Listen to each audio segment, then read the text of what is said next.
Hello, काय करतोय? काय नाही रे, तू काय करतोय? काय नाही गो, आज IPL ची पहिली मॅच बघून मजा येतली. होय तर मज्जा येतली आज.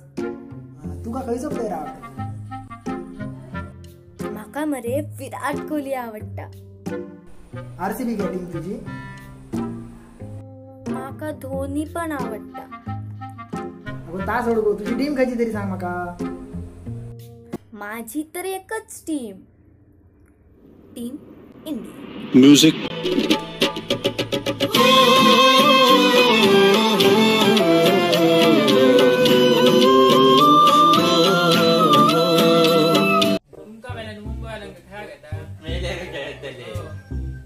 मेल्याने 2 वर्ष होतात बॅन तुमका खेळ घेतात. मेल्या 2 वर्ष बॅन असा ना, इलो तर येऊन मारला आम्ही टुर्नामेंट. काय मेले तुमका लाज शरम असा का ना? सगळे प्लेयर इंडियाचे. अरे मेले झगडान फायदो तरी का? जिंकली मुंबई इंडियन्स.